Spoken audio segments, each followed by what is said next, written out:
Hey, Gary Guth here with bagpipelessons.net. Today we're going to talk about holding the practice chanter.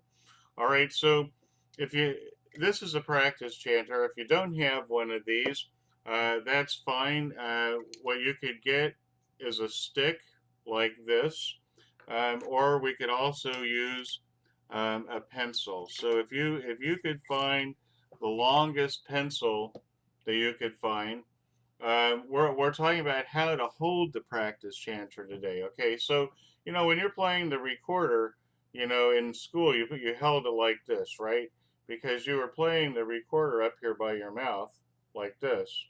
When we're playing the bagpipe, the chanter is down in front of us. It's down here like this. Okay, so in doing that, we have to change the way we handle it.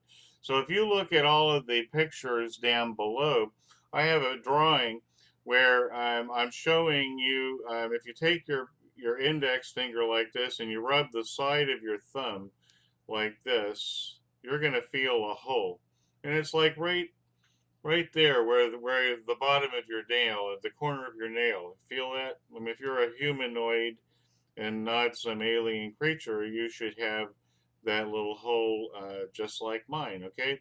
Well, what I do with that is I put the chanter or my stick or my pencil in that hole. Okay, it fits right there like that. And my thumb isn't like this on the back. It's like this.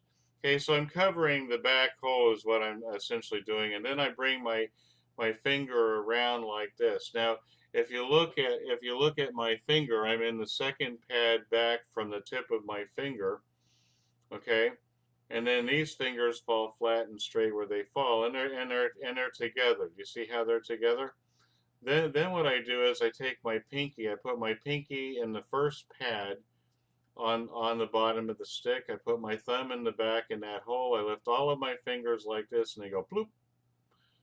Okay, so when I'm holding the practice chanter, my fingers are flat and straight if I'm looking down like this, and slightly angled downward. So I'm at a say a 45-degree angle on my body.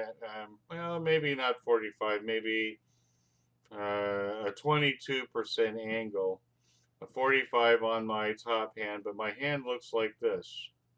Okay, this is the hand position of the chanter. If I have the chanter, eventually you have the chanter, see it looks just the same. See that? Okay, now I find, go get a piece of dowel. The piece of dowel is about the size of a practice chanter. If you don't want to make any investment right now because you're just curious, you want to find out whether you even like doing this, get a piece of dowel. That's a great thing to practice on, like this. Because in the next lesson, we're going to be talking about the positions on the chanter. This one was how to hold it. Okay, I hope you enjoyed this lesson. This is Gary Guth with BagpipeLessons.net. Have a good day.